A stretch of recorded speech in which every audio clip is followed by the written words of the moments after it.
बिस्मिल्लाहिर्रहमानिर्रहीम। अस्सलाम वालेकुम। उम्मीद आप ठीक होंगे, खैरियत से होंगे। तैयब बलोच आपकी खिदमत में फिर से हाजिर है जी। आज 9 अप्रैल है और 9 अप्रैल को जो है तहरीक इंसाफ वाले आज योम सियाह मना रहे हैं। इस तारीख को, इस दिन को मैं बड़ा हैरान हुआ कि ये पूरे दुनिया में पाकिस्तान के जब चर्चे हो रहे हैं, हर जगह पे पाकिस्तान की कामयाब सफारतकारी के गुण गाए जा रहे हैं, तो वहाँ पे तहरीक इंसाफ किस तरीके से 9 अप्रैल को योम सियाह के तौर पर मना रही है, ब्लैक डे के तौर पर मना रही है। बड़ी हैरत हुई। तो मैंने कुछ तहरीक इंसाफ के लोगों से रब्ता किया। मैंने कहा आपको कुछ क्या हो गया कि ये 9 अप्रैल को आप ब्लैक डे योम सियाह के तौर पर क्यों मना रही है? क्या ऐसी रीज़न है, क्या ऐसी वजह है? तो मुझे तहरीक इंसाफ के लोगों ने ये बताया कि ये 9 अप्रैल ही है कि इस 9 अप्रैल के दिन जो है वो तहरीक अदम एतमाद कामयाब हुई थी और इमरान खान को हुकूमत से चलता किया था।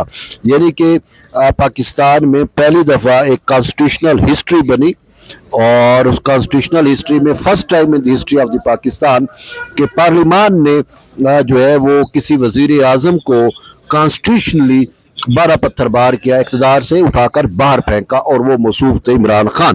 तो ये तो खान साहब और इन्होंने जो भी बयान बनाया वो तो पिट गया, लेकिन हकीकत तो यही है कि जैसे शहबाज शरीफ ने कहा, जैसे बिलावल भुट्टो जरदारी ने कहा कि जब इमरान खान ने ये साइफर वाला नरेटिव बनाया था तो उन्होंने कहा कि हमने तो तारीख़ में कॉन्स्टिट्यूशनली एक हिस्ट्री बनाई है और first time in the history of Pakistan कि किसी वज़ीर आज़म को जो है वो तहरीक अदम एतमाद के अदम एतमाद की कामयाबी से उसको घर भेजा गया है।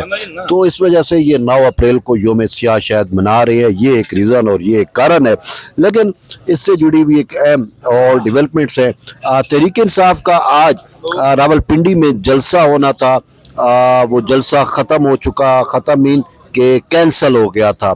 अब वो कैंसल क्यों हुआ उसकी वजह समझ नहीं आ रही, क्योंकि एक तो उनको कमिश्नर पिंडी की जानिब से, डीसी पिंडी की जानिब से, डिप्टी कमिश्नर पिंडी, उन्होंने एनओसी, नो ऑब्जेक्शन सर्टिफिकेट होते हैं ना, किसी भी जलसे के लिए या पब्लिक गैदरिंग के लिए आप इंतज़ामिया को जो है वो आगाह करते हैं और उससे एनओसी लेते हैं, तो उनको एनओसी नहीं मिली।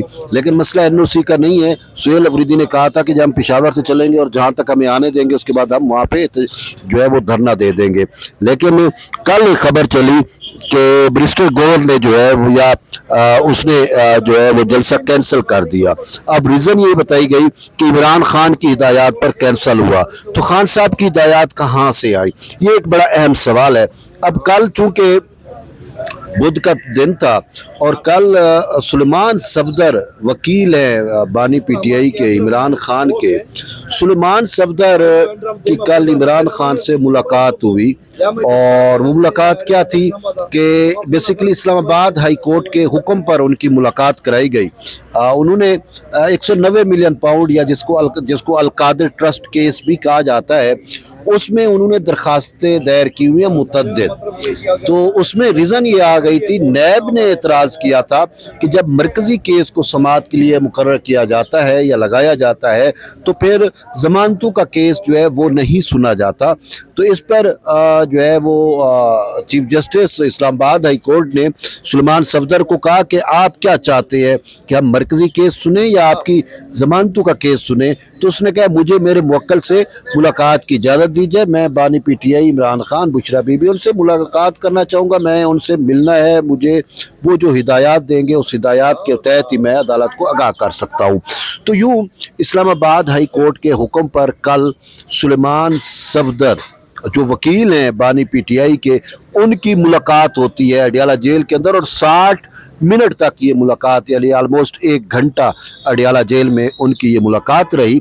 और उस मुलाकात में फिर बहुत सारी बातें हुई थी, अगरचे पब्लिकली वो बातें तो सामने नहीं आई और कि क्या क्या बातें थी, लेकिन सुलेमान सफदर ने ट्वीट किए, 2 उनके ट्वीट हैं और उस ट्वीट में उन्होंने जो है वो कानूनी तौर पर चीज़ों को बतलाया कि मुझे मेरे मुवक्किल ने ये हिदायत की है कि आप मरकज़ी केस की बजाय ज़मानतों पर फोकस रखें।